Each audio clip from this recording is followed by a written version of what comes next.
Yo, yo, yo. Welcome back to the Living for a Living podcast. I'm your host, Joey Bradley, and this week's guest is unique, to say the least. I'm really excited about it because this is going to be the first installment of a segment I've been excited to do called Don't Talk to Strangers, where I end up having somebody on the podcast that I relatively just met but had a really good vibe about.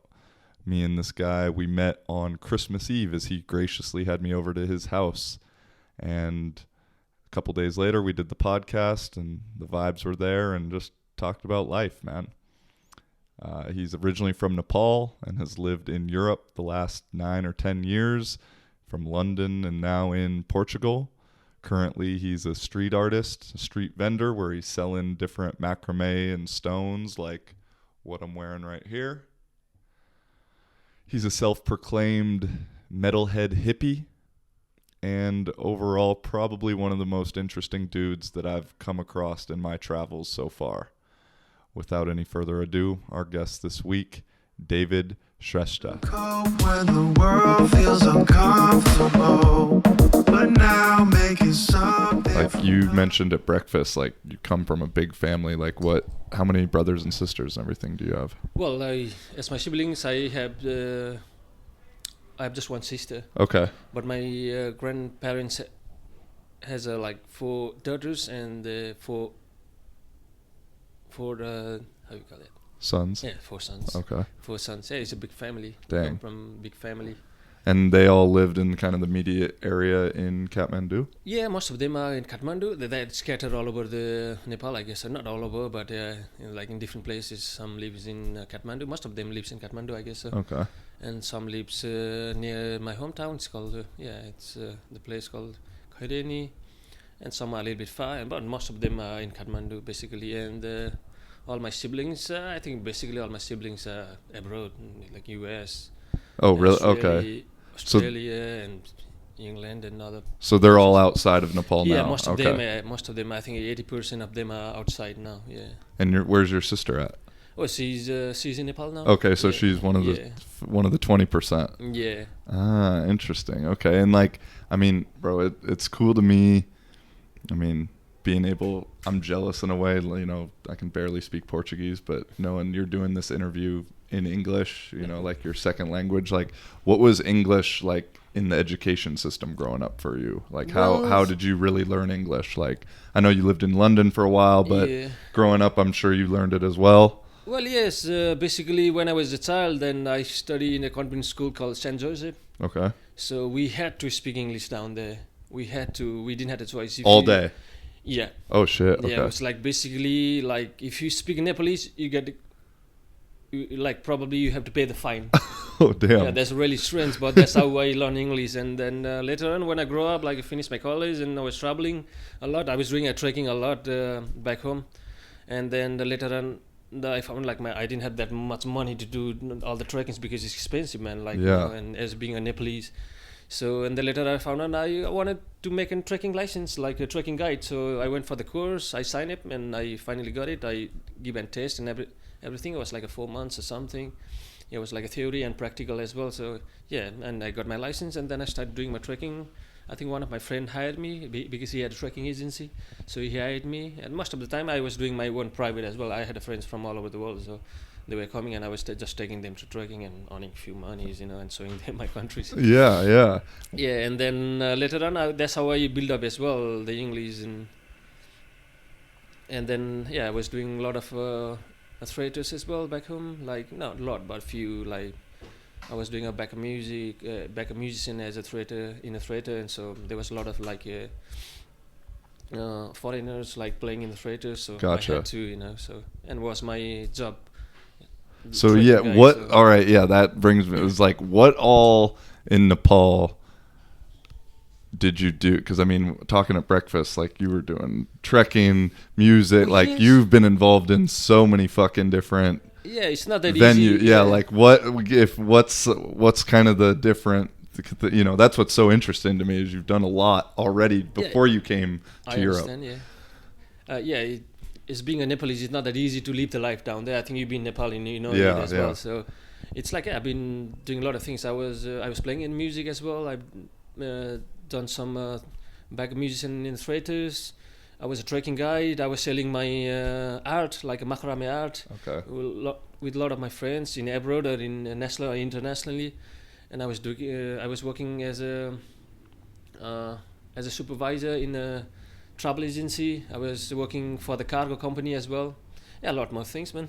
Damn, man. Yeah, that's crazy, dude. That's crazy. And then, like for you, how do you view Nepal? Like I know you mentioned at breakfast, like you kind of wanted to stay around, but like what?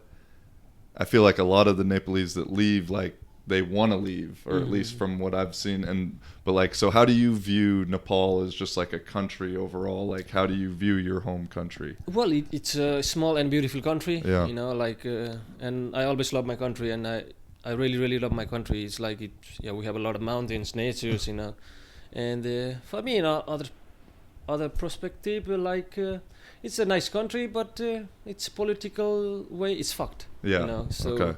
And a lot of the young people are leaving because we don't have this opportunity to grow up down there. We have a nice education. Yeah. Like most of the people, they just finish the college and they just run abroad because we don't have no opportunity down there.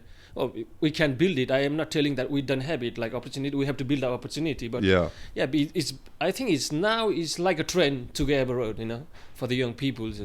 And if I talk to my cousin brothers or like small brothers, and they're like, "Oh, I'm gonna finish my college and I'm gonna go abroad," you know. Yeah. Blah blah blah. That's just the mindset. Yeah, that's exactly. the plan. Okay. Yeah. So that's how it goes in Nepal, I guess. So I haven't been back home since it's almost been 9 years, I guess, Okay, since wow. I left. And I'm always in a run of traveling and exploring the Europe now. Yeah.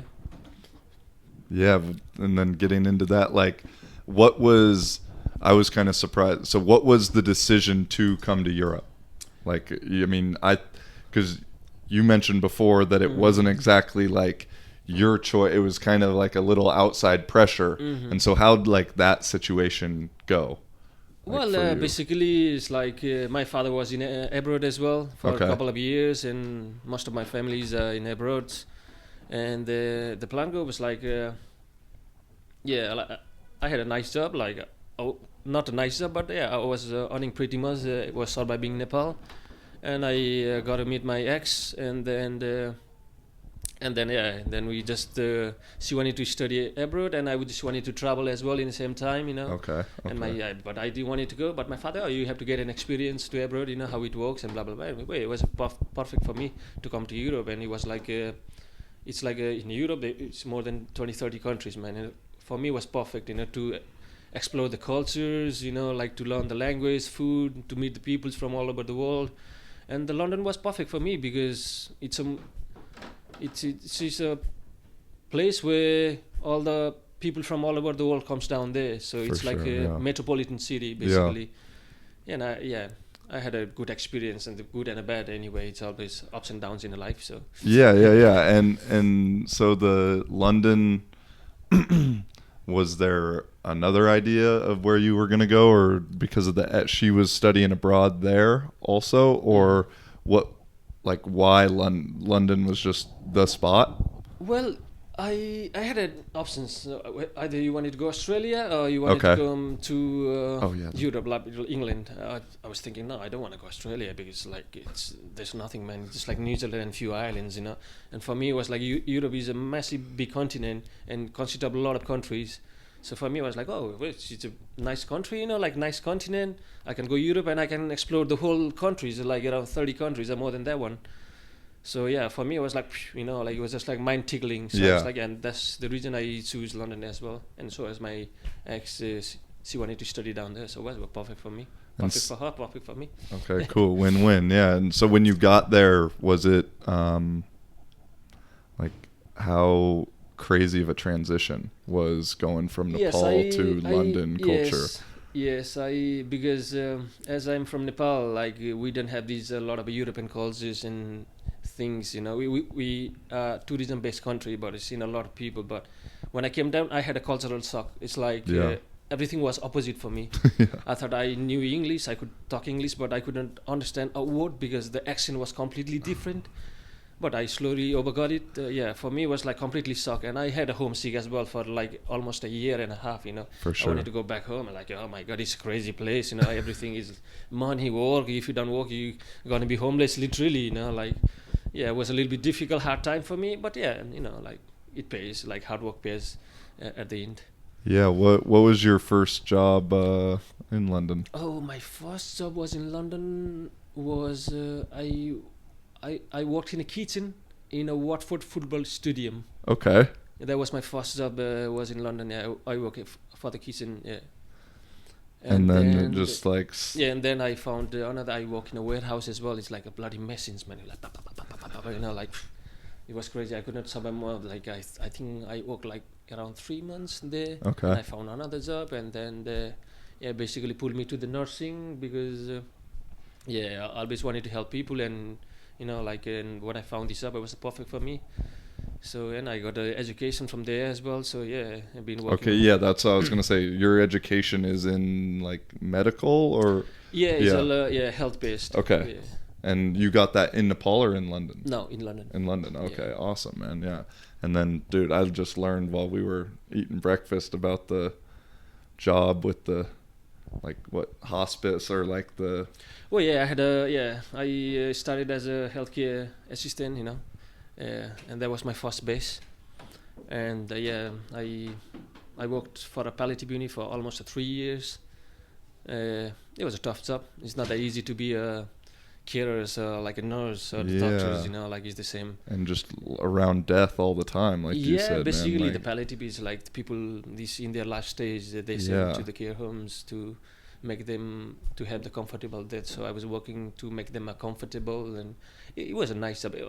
It's a nice job, and in some way, like when you are with the patients all the time, like residents or the patients with all the time, you get connected a little bit, Totally. Yeah, because some don't die just like that easily. Some there for years and years or months, and then you get connected, and when they pass away, like you feel a little bit pain in your heart, like you see them every day, and all of a sudden it's like boom, it's gone. It's like, oh man, it's a little bit it's pain in your heart, Yeah, man, and it's crazy because like you're expecting it to happen more or less, you know that's why they're there, but then still when it happens, I mean, when I was back in the States, I had to go to my uncle's funeral, and he was, given like a year to live and ended up living for like 3 more years, but still like no one's fucking ready for it, and so when it finally came, it's tough. I mean, what was some of the, like, what do you feel like you learned or took most? Because to me, that's a super interesting job, to be around people that kind of know that we're on the last lap of the race, and like, is there anything that you kind of take today from those experiences now, how you view the world, anything that you take away from that? Yes, basically I work with a lot of patients, and most of them are like over 70s and 80s, some are 90s, and some are even 105 years old, and the one thing that got struck in my mind is they told me all the time, live your life, like just do what you want to do now, otherwise you will regret it later when you get old or something, and that always stuck in my mind, Yeah. And that's how I pursue my dream as well. Like I always wanted to travel, and that's how I got. It's like, death is a natural, we are born to die, basically, it's a very 100%. natural. So, and like in some way, I don't know how to explain it, but how do I call it that? It's like you get a motivation from these people, like they're old, they need help, and that's what they do. But in some way, the words, the small words, like means a lot to us, like it strikes in your mind sometime, the few words like, okay, I have to do this, and I see my patients, like they're not able to do what they want to do in their life, they really wanted to go travel, they wanted to do this, but because of their health condition, they cannot do it, and most probably when I get young, or I don't know if I get old or not, so I'll be the same like that as well, like it's a process, and for me, it's like, I have to do what I have to do, so I start my travel. I starting I had a little bit of problems like visa, as being Okay. a Nepalese and immigrants, visa and different thing. And I was like, oh, I cannot do travel, because you have this problem. You have this visa and that this and that. And I started, oh, but I can do the travel inside this United Kingdom because it consists of 4 countries, and I don't need a visa. Ah, And that's how I okay. started my travel a little bit, and I contact my few of my friends who are very good friends. Oh, let's do this. And I was doing a lot of sports as well. I'm a rock climber. Yeah. Not a professional one, but I do a lot, and I'm a mountain biker as well. And I start doing a lot of more sports. And then in the weekend when I had off, one of my friend is from Poland. We used to do sports together. So we used to take our bike, like climbing gears, and we used to travel inside the England. And later on, no, I have to do more, So I went to Scotland. I was doing hitchhiking for almost Oh shit, really? 10 or 12 days in Scotland. I finished most of the Scotland. Yeah, we were just taking a lift and like hitchhiking. And because I'm from Nepal, for me it's very important mountain. I love more mountains than the sea. So yeah. and I told my friend, oh, let's go to climb. What was the name of the mountain? I forgot. It was biggest mountain in United Kingdom. Okay. It was Ben Nevis, yeah. Okay. So we went trekking for down there, for Ben Nevis, and then we started from and then we finished down there. Then I came back. Then we went to Wales again to climb Mount Snowdon. Okay. We did that one. We came back. Hitchhiking as well? Yeah. No. Or- in Scotland, yes. In hitchhiking, in Northern Ireland, no. Okay. And in the Wales, no. Okay. In Wales, I was just going with my friends. I was there a lot of times because it's a beautiful country, like surrounded by natures and mountains, and it was a good track for mountain bikings and to climb the mountains as well, So it's perfect. And I finished for this, and then I start traveling more and more and more and more, and so far 18 countries I finished. So more to go. I will see what my life takes me. Yeah, bro. Well, okay, yeah, you're giving me a ton of questions now, but hitchhiking, I'm super curious about. Mhm. It's like something, I have this like weird dream of always kind of doing that because it's like the ultimate just your freedom, but then you're also dependent on somebody else in a Yes, way. yes. And so like you got a good hitchhiking how much time do you normally have to wait until you get a ride? Well, it depends, I think in Scotland we didn't have to wait that long, Every time we were hitchhiking, we got the maximum I waited was for an hour and a half or two. Okay, not bad because at I was all. just walking and I was just taking a lift. No, Yeah. give us a lift, and it was really friendly people down there. True. Even the farmers, even the police give us a lift. Really? It was crazy and it's a nice place, nice people, nice country, and a beautiful place, man. Yeah, I was in the island called Isles of Skye. Okay. It's a really beautiful island. They have a mountains this side and the sea this side. Oh, It's wow. really amazing. Yeah. And that's in Scotland, you say? Yeah. Okay. All right. Yeah, man. No, I haven't been UK or I've just been in the London airport. That's all my experiences, but I need to venture out. It's kind of just like tough. We were talking as you get this like list of places you want to go. Mhm. You're like, shit, how am I going to get to all these different places? But another thing you said earlier that is, this podcast is called Living for a Living. Mhm. Like within like an hour of meeting you on Christmas Eve, I was Mhm. like, oh, I need to fucking talk to this guy just because, the way you vibe and just, I can't remember even what you said, but I was like, shit, like,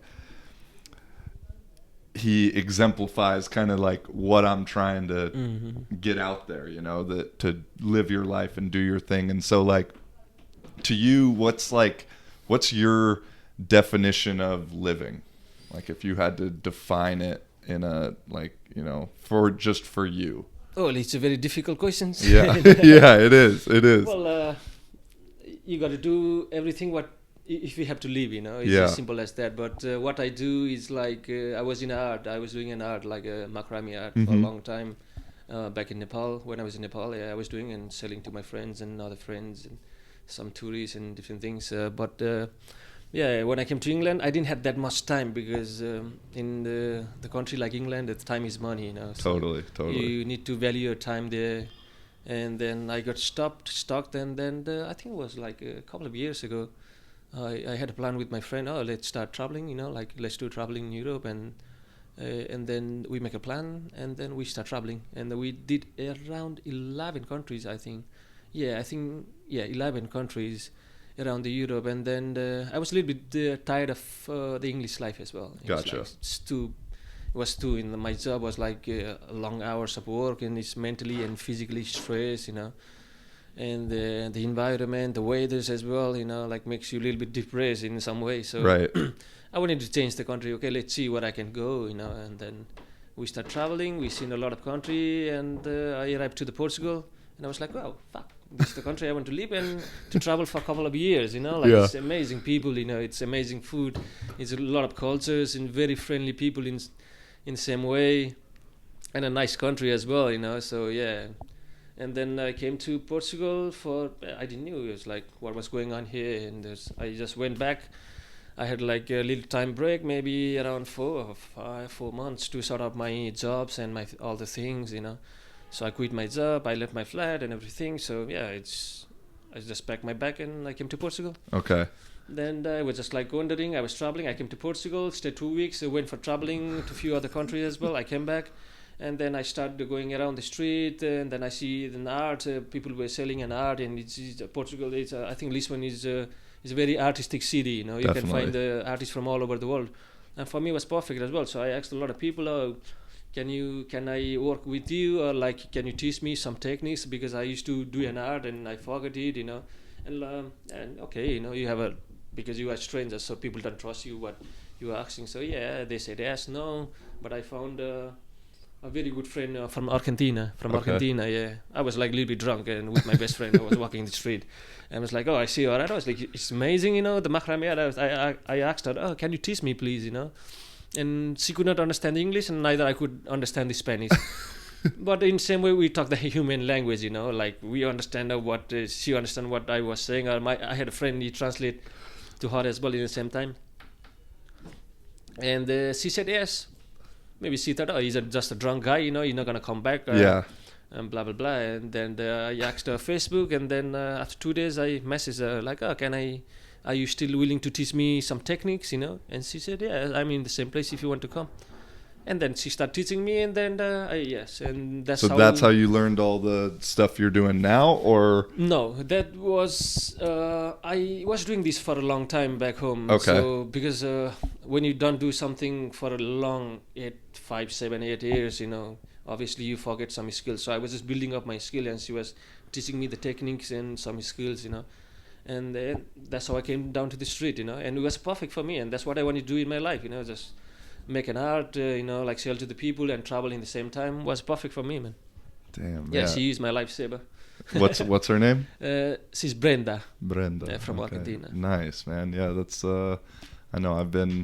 It was fun to see you yesterday in action down at Kai Sudre doing your thing and making some amazing stuff, which I'm definitely gonna get before I head back to Barcelona, man. And then. So you visited Portugal before you moved here. Yes. So you it was like, all right, I know that's the spot. And then when have you had just a job here in Portugal, or has it always been the street, like the art? And no, I never had a job in Portugal. So you're just like living living in Lisbon, dude. Yeah. Okay. I'm just basically totally street-based artist. Yeah. And that's how I do. Yeah, in summer I travel up and down and go to different festivals and try to sell. You got to pay the money, but I don't support this capitalism. I just put in the floor. Fuck it. Yes, I mean, dude, that's and you've been here what now? 3 years? In Portugal, no. I just arrived in January. It's not even almost a year now. Oh shit! Okay. Dang. So it's. I mean, like. We were talking earlier that, it's going relatively well. Obviously everybody, you were saying friends and like they see kind of the highlights. It's kind of the social media culture that you only see the good stuff. But, I know there's some struggles, but how it's going well for you? You're happy with it right now? Well, yes, I'm totally happy with it. But, sometimes it goes ups and downs, like sometimes you don't sell every day, Sometimes like you have a nice day, sometimes you have a bad day, but whether it's like, for me, it's like whether I sell it or not, I always consider it as a good day, It's just about not selling, It's just like if I don't sell as well, I interact with a lot of people, get to know the people, and I have a lot, and I tend to make a friends, not with the selling as well, that people come and talk to me, and then what you do and blah blah blah, and this I meet the people every day, so it's not a physical, how we call it, like not a physical money that you get income, like you get how we call it is like you have a, I don't know how to do. It's like you're not getting the materialism, but exactly. You're getting kind of more connection. a true connection. Yeah. No, I mean, and is that what draws you to traveling in general, or what's like you just want to see new things, experience new what draws you to traveling so much? Well, traveling was always been a big dream since when I was a child, man. Okay. Yeah. I think I start my first travel. It was not traveling. It was a trekking. I started from trekking.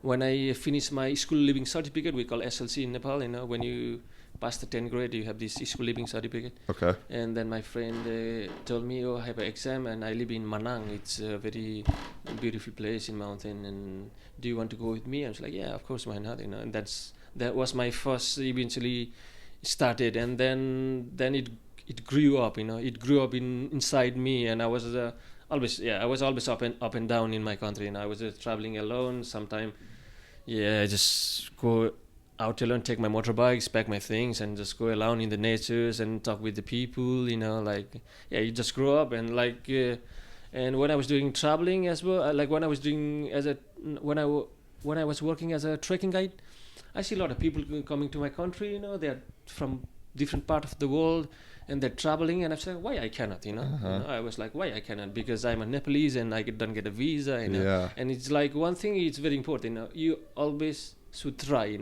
if you don't try it, like if you don't follow your dreams, or like if you don't push it, you never know what's gonna come next, and that's what I did it basically. And I was a little bit lucky that I got it into the Europe, so, and that was my, basically England was my breaking point. To see the travel, and that's what my journey began, like in traveling from different countries, And for you, like, you said you wanted to travel since you were a little kid, and we talked about earlier how that, like, the Nepali culture traveling isn't like a big thing from the visa, for a bunch of different reasons. Like when you were growing up as like a little kid, like, did you feel like you were different at all, like in the way that you thought, like because of maybe that or some other reasons, or like did you feel like, I don't know, I mean, personally for me, like I've never fully felt like I belonged in the American society completely with the capitalism, money, time is money, like we said. And so I was kind of wondering, as soon as you said that, like, did you ever feel kind of like not an outsider in your own spot, but like different than other people, like growing up? Has that always, because I think now I would say you're different than most Nepali dudes I know, you know what I mean? And so like, did you feel like that from a younger age at all?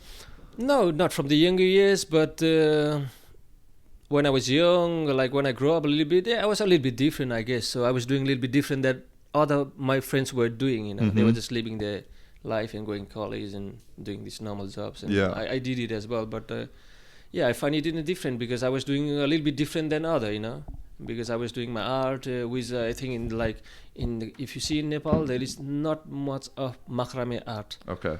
And if you go down there as well, like there is no too many street artists selling in the street. It's like for these people, it's like there's like, oh, they are like homeless and they're selling in the street. That's what they might think. And there's not that much art. And I was doing that one, and it was like I had a few friends like who really support me and appreciate what I was doing. Because when I was young, I was a little bit dragged into the drugs as well. Okay. Because I was hotly young bloods. Yeah. And into the music scene, and that the music just kind of pulled me up, like, and just grow up, and the arts and everything. So Did so I know now, like, metal is your getting into music, like metal's your thing. You said there was like a path to finding out you were a metal guy, or No, it was not a path. Like basically, Nepal is a very artistic country. You know, if you Yeah. see, there's a lot of art and there's a lot of music, a lot of musicians. You know, and I Everybody's always dancing. yeah, exactly.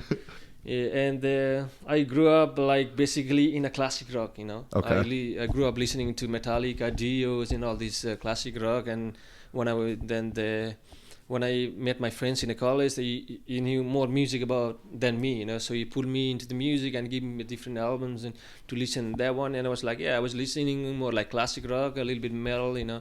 And then I grew up a little bit. I was like, yeah, it was not enough for me. You know, something was missing. You know, Yeah, yeah. when you want to eat or something, you know, like something is missing. Like it was something for me. And then when I came to England, it's a land of rock and roll, man. You know, so it's a big scene, some music, you know. And then I got pulled into more like heavier stuff, and more I listen, more I want more heavier, you know. And that's how I got this genre called thrash metal. I love thrash metal, man. It's speed, you know, like. And I know it's just such a fucking crazy combination, you know, like the hippie outside, but then, you know, sometimes that doesn't equate to a thrash metal on the inside, you know. No, But it's the similar for me. It's like you know, now I'm exploring more psychedelic festivals and more knowing all these cultures and different things. You know, like sometimes you got to change. You know, like yeah, it's the same similar vibes. You know, like it's like yeah, if you go to Merrill, you're gonna find they looks like big. You know, dark. You know, yeah, like, yeah, long hair, long beard. You know, but in deep day inside they are pure, man. You know. totally. Because we listen good music, and I think it's for metal. It's like as far as I listen thrash metal, it's very nice. You know, it's not about like screaming and like playing fast. It's a very good message inside as well. You know, like thrash talks about the politics, what the politics is doing in the society. You know, and how the religion is affecting in the society as well. You know, and how the society is affecting the people as well. It's kind of this. You know, little things. You know, it's a. I need to big check it out. message, Yeah, man. because It's a big I've message, I've man. never, I don't really know much about it No, at it's all. okay. To to be honest, and I mean, so what are your kind of, you know, that's a great little point. Like, what are your kind of thoughts with society today, with whether it be religion, politics? Like, how do you view, like, you know, because you've got a unique living experience from Nepal, London, now Portugal. Like, those three cultures are, you know, pretty damn different, you know. And so how, in your travels and experiences, like, how do you view society or where we're at right now? Well, society is always a weird thing, you know, like people live by the rule of society. You have to do this, and, you know, you have to get married, you have to get a girl, you have to get married, you have to get a children, buy a house, settle down. You know. That's not what the life is about, you know. No. Life is all about experiencing the new things, you know, like learning the new things, you know. For me, it's like I don't know how to explain the society. I don't have that much words to explain the society. You know, it itself is a crazy word, society. I don't know, man. Like how to explain you exactly. Yeah. For me, it's like as simple as clear. You know, live your life and follow your dreams. Yeah, yeah. For me, it's exactly simple. But as do you clear. feel like society tries to almost persuade you away from that? Oh yes, in some way, yes. In some way, yes. I think I consider myself as a black sheep of the family. You know. Okay. Yeah. Because a lot of my siblings and my all my families are like they are like well educated and, you know, well established, and they have their own thingy. I don't want to explain it, elaborate it, you know, like and for Well, me yeah, you it's said like what, doctors and yeah. For me it's like simple as clear, you know. Yes, I have education as well, but it doesn't mean I have to, you know, follow this society. I have to be in the society, you know. I do sometimes, you know. We are a human being, so. But for me, it was like simple as clear, man. I want to do what I want to do in my life, you know. That's Yeah. what I was dreaming all my life. Since I was a child, I want to travel. I want to meet people. I want to experience different cultures, you know. For me, it was simple as clear, and that's what I was doing. It's not easy to follow the dreams, you know. I tell to a lot of my friends, it's not easy, you know. You just have to push to the limit and see how it goes, you know. Yeah. And sometimes it works for me, you know. Sometimes it doesn't, you know. For sometimes it works for me, man. Well, okay, yeah, that's good. What's a time it hasn't worked? Like, what's something that, you know, a mistake you feel like you made or something like that? Well, it's a very difficult question. Well, yeah, I think like it's always difficult, like I don't say like I have the most difficult time in my life is like this one, and there's Okay. for me it's always a difficult life, Gotcha. like, yeah, it's always has been a difficult, and in another way, yeah, always has been a happy life for me, Mm-hmm. because I don't worry too much about the things, like you have a problems every day, man. Everybody has problems. It's you, me, even the president, the king. Yeah. Like it comes and goes, man. For me, I think in a different way. Like for me, like problem comes and goes, and if you worry too much about problems, it's not good for your mind, and it's not good for your health as well, and not for yourself as well. Yeah. So the problem comes and goes. Like it comes, and for me, like I think, the problem, okay, it will come. It's not my first time. It's not going to be my last time. It will come and go. So I just take it easy and take it more calmly, and surprisingly, it gets solved. Yeah. It takes time, but it gets solved, and then another problem comes. So for me, Just a cycle. Yeah, a cycle, man. In your turn, like, do you consider yourself successful? Well, yes, in some way, yes. Yeah, I mean, But- and okay, no, or like, because I was gonna is like, in your eyes, what is success? Yeah, there is no. I don't think there is like I don't know. It's like how can you tell it's a success? Like there's nothing Exactly. called success. No, totally. You're But just trying every day to make it your life better. It's like success. yeah, no, I mean, because some people will relate it to money type of thing. Some will relate Yeah, it for to them is a position and power, or a title or whatever. And it's always interesting when I'm talking to somebody like you, like that the money or title isn't really the thing. Is like how you personally, like, because Well, it gets thrown around a lot. Like success is kind of a hot topic or a hot word like nowadays, of like, oh, he's, I think we talked about it earlier, is like some of your friends back home that stayed in Nepal and like had good jobs, and said, hey, they're super successful now, and then I kind of flipped it on you. It was like, well, they look at you and think like the exact same way, and so like, just for you, kind of, what's the, like, how do you think of success? Like, well, success, I would see if I travel the whole world, that would be my greatest success in my life. okay, okay, That would be my greatest success in my life, yeah. And man, like for me, it's like I don't know really. yeah, Yeah, it's That's like, okay. For me, is that's my, if I finish my dreams, that's my success. gotcha. For the other people, maybe to be have a nice job, a nice car, a big house, and that might be a success. Not for me. What's next? What's next on your list for where you want to travel? Well, I got to finish Europe. I have to wait for the different reason. I'm still stuck here and there, but Yeah. I think after this one, we had a plan to travel in Southeast Asia. Me and my best friend Okay. Sam, we had a plan to travel in the motorbike and do a few Southeast Ooh, Asia. sick. Now I think I am more interested in South America. Okay. Yeah, that will be my next if I go. Yeah, Okay. because as I work in a street from South America, there is a lot of artists down there, and they are extremely talented artists, Totally. and extremely humble people. And now for me, it's like more interesting. Like I don't know, for some reason, everybody tells me South America. Are you from Peru, Mexico? For some reason I Yeah, don't know. yeah. Like, and I now for me, like meeting a lot of South Americans, all the hippies, travelers, for me, is I have a little bit connection with them, and I have a lot of friends like, oh, come down to South America, we are here, So maybe the next will be South America for me. Okay. So Okay, cool, man. Yeah, I agree. Is the more where I'm living in Barcelona now is like, I don't know what the high percentage of South America, Latino, South American, and being around that kind of culture and seeing those guys, and like, in a way, I like that culture. And Southern Europe also, Lisbon, Barcelona, Portugal, Spain, whatever, is like, people are just fucking more happy in general, and that was one of the biggest things I took from my time in Nepal, was like, even though a lot of these people don't have much in terms of materials, like,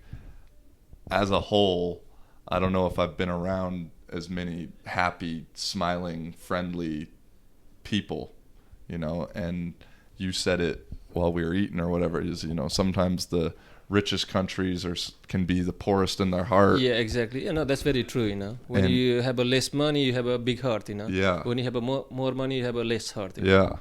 And that's it. In this world, it's like, yeah. Through your life journey so far, what's one of the things you're most proud of, like in terms of accomplishment, or like what really like are you proud of? What I'm doing now. What you're doing now. Yeah. That's awesome. That's what I always wanted to do, man. Yeah. Travel and make an art, Yeah. And I'm super happy, man. Fuck. Selling in the streets, it's a difficult job, to convince Yeah. the people to buy your product. Yeah. Most of the people don't understand the art, and it takes a lot of time, effort, and brains to create an art. So yeah. What's your like creative process towards creating something new? Because like the shit that you have, I've done my fair bit of traveling, and like I said, is like I'm always looking at stuff like that, and you have some very unique stuff. And so like, what's your process? Like, do you see it before you create it, or how does it go from up here into something physical? Well, no, I don't see it and create it. Like it just comes, Okay. Like while you work with your hands, like most of the time, like when I do my designs, like I wanted to do something, but it turns into something, like when you do it, okay, now I got to do it this way, I got to do it this way, and you just do it, and it creates a different one, like. So there's no like, there's a plan to start, but then Yes. the plan can change real quickly. That's the reason I don't like to make plans. And what like, can you remember your first day selling on the street? Like, is that a memory in your mind? Yes, yes, Like I do. how that was here, or how? Yeah, it was in how'd Lisbon, that go? down Like, in the Accessory, Okay. next to the river. Yeah. like where we were yesterday, near, No, or it was a little bit far. further a little down? bit Okay. there. Yeah, I was selling. I didn't have much product. I was creating more like simple like bracelets and different designs, and I had like few stones from Nepal that it was in London for no reason for at least 8 years down there, and I brought it some here, and the brain taught me some techniques and designs. So yeah, I started doing it. I had some like few bracelets, and I had like maybe 20 bracelets and 7 or 8 necklace, like a few simple one, Okay. And yeah, I had a small shop. I have the picture as well, I think so. Oh, I you got to literally send me had a that. small- Yeah, I have a literally small one, with the skulls. I had like skulls, and then I put like few stones in the skull. It was like ashtray of skulls, and I had a Buddha. It's like dark and. Okay. Oh, yeah. And you got a sale that day? You made a sale that day? Yes, I made a €5 of sale. €5 sale, and I was just like, yeah, fuck, like it was a fast sales in the street. I was really motivated and really, really happy. It's not about €5, but like it's about the feelings that you have. It's a fast sales in the street. And the fact that I can do it. Yeah, exactly. And yeah. it happened. Yeah. That's like, man, you've said it. Shit, with just this podcast, I know you don't know too much about me and everything. That's cool. Like, dude, I'd been wanting to do the podcast for fucking at least a year, maybe 2 years. Same thing with my vlog. Like, I'd been wanting to do that. Had a camera, got a GoPro for college graduation in 2015. Did a road trip all the way back home. Moved to Portugal, was here for 2 years. Always had the camera with me, but never recorded, never really did anything because of whatever reason. Yeah. Even though in my mind I was like, yeah. I want to do it. I wasn't fucking doing it, And same thing with the podcast. I bought the mics, had a camera, kind of got the setup figured out, and then I still wasn't doing it. And then it finally was just, I just told, like one day I was like, all right, we're setting it up. Mike, fucking do it and talk. And then as soon as then that's why I asked that first sale, because like as soon as you get that first one out of the way, it's like, oh, it's possible. Oh, I can do this, and so I can relate in that way. The most important thing is to begin, to start, For sure. which is really, really important. If For you don't go for it, and if you don't do it for it, you never know what you're gonna get it. Yeah, man. And that's another thing that like learning languages helped me with more or less is like, I know when I speak, maybe not as much now, I still don't sound great, but in the beginning, like, you sound stupid. And like, that you're not good. And having to get over the fact of being a beginner or being a rookie of something like is a thing I think a lot of people don't want to do because it's outside of your comfort zone. And like for me, I guess I'm getting a little preachy, but you don't grow unless you're getting outside of your comfort zone, and claro, yeah, exactly. Getting the Portuguese vibes in. Exactly, man. No. And so what, like, because I think another reason we vibe so much is, and people in general, like with Portugal, Lisbon especially, like I fucking love Lisbon. I love Portugal. And so for like you, what was such the drawing factor, or like what brought, like what is it about here that you like so much? It's like when I came to Portugal the first time, we flew from I think Madrid, from Madrid to straight to Porto, because my best friend is from Porto. I call him Nortania di Caralho. And then I went to Porto. It was a nice time. We had a great time with his family, and then and I think he flew back to London from there, and I started my solo travel from Porto. And I came to Lisbon, and then I was like just going around, and I see these, I think the first I went to the Miradouro, which is like Adamastora, right there, down there. It's like 2 minutes from here, and I went there, and I see a lot of people playing music, enjoying life, selling their art, like it's like a little bit of hippie vibes, different cultures. The people are really friendly, they're great, It's most importantly the art, It's a very artistic city, man, Lisbon, very artistic, and for me it was perfect, And not everywhere in the Europe you can sell in the street, man. True. Yeah. What were you? It's like what? The more you said it yesterday. What? The more capitalist a country is, the harder it is to sell in it. Yeah. No, dude, I relate completely with like. You gave me chills when you said about Adamastor, because, and I don't say it very good, but that man. One of the first days that I was here, a friend took me there, and man, like I'd explain it exactly how you said, kind of a hippie little vibe with everybody chilling, relaxing, selling a little bit of art here and there, amazing view, I mean, that's what, Lisbon kind of stole my heart from the get-go because of that too. We have the same opinions about it. Dude, it's kind of crazy, like as you were saying that, I was like, ooh, like that's fucking awesome, man. So what's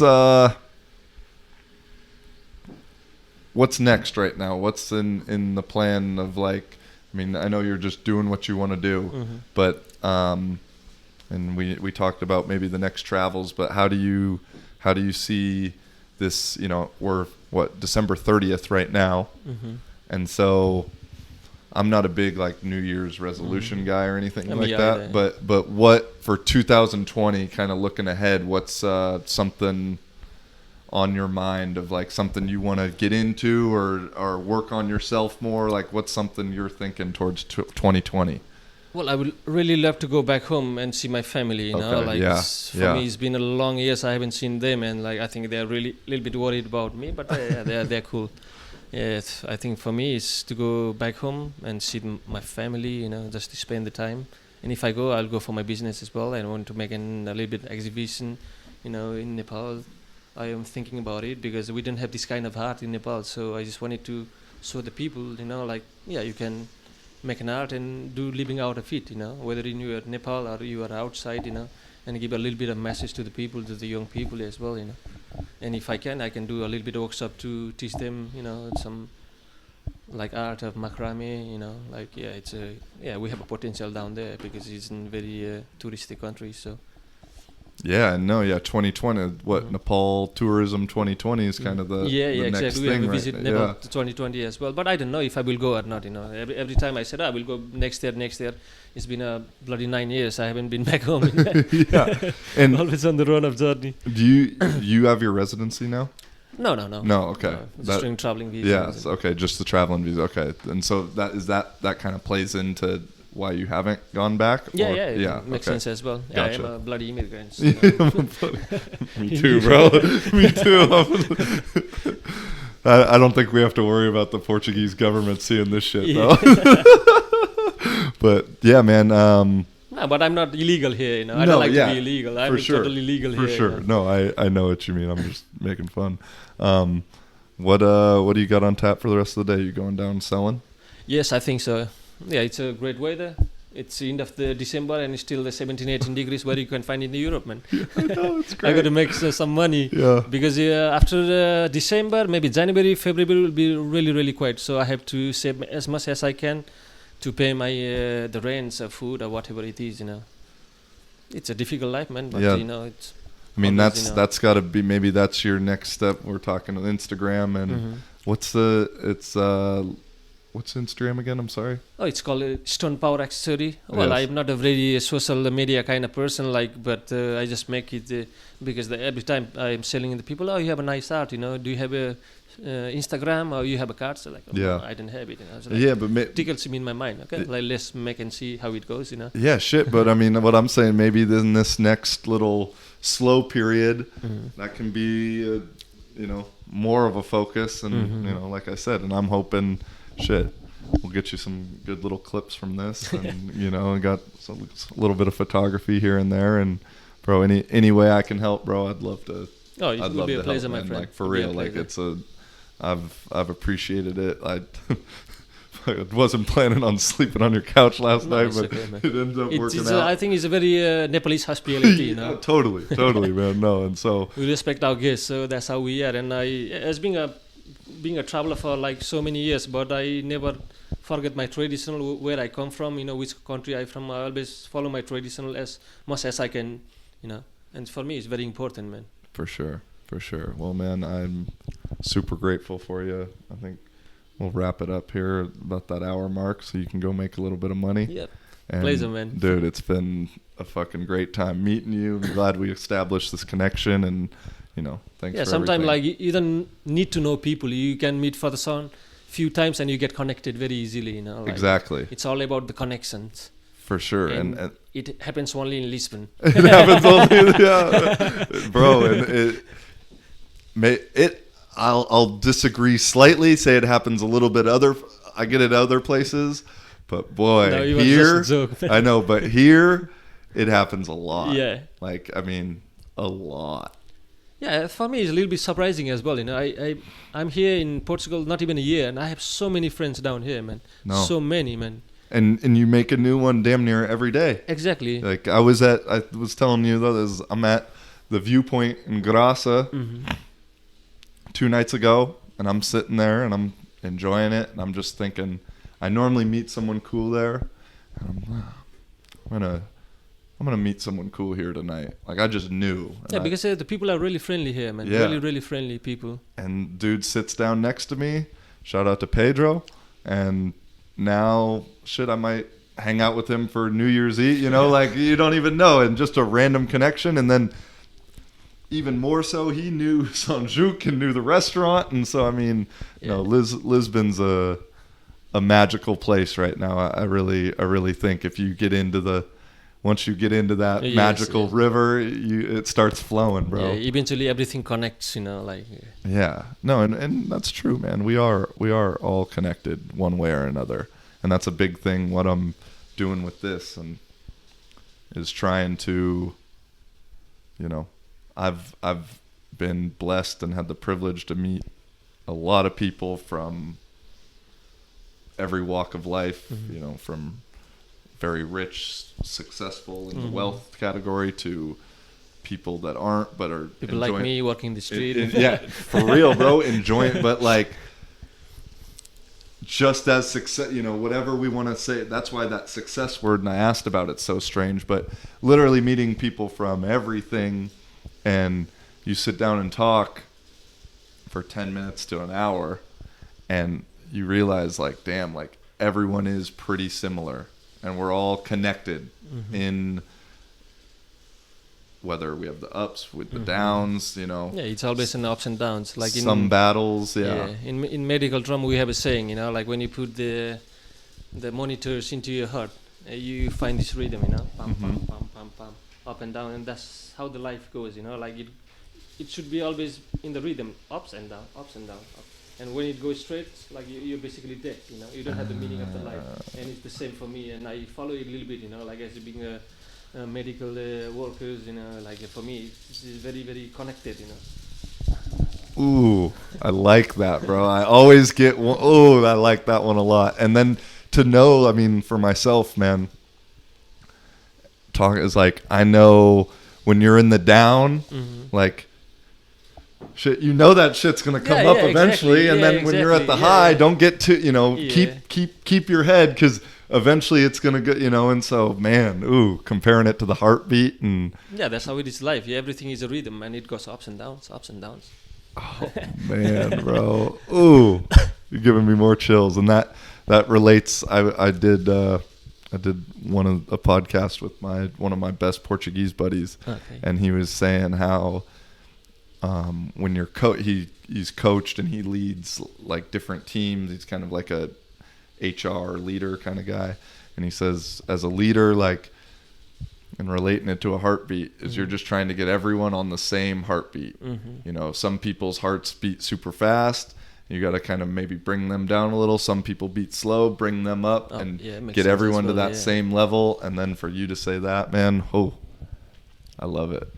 I love it, bro. But again, bro, thank you so much. And it's a pleasure, man. It's dude, a really pleasure. I look forward to our continued connection. Yeah, sure. It'll be a pleasure, man. Anytime, man. My guy.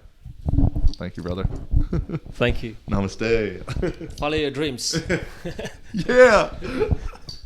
Actually, is there anything else you want? I normally say that at the, like, is there anything on your mind, anything you want to just say to anybody? Yeah. I have a message. Yeah. Well, use the mic. Like, more importantly, follow your dreams. No Yeah. matter what, you keep on pushing it, and you'll get it, man. You'll get it for sure. It's like ups and downs, but you'll get to the point. Like, if you don't push it, for me, like, if you don't push your limit, you never know what you're gonna get next. So you always have to keep pushing your limit. Then to get in order to get something, you have to lose something anyway. So follow your dreams. More importantly, my friend, and enjoy your life, because it's just once. It's just one, as far as we know. Yeah. That's and all. Don't think about money. It's an evil, root and evil.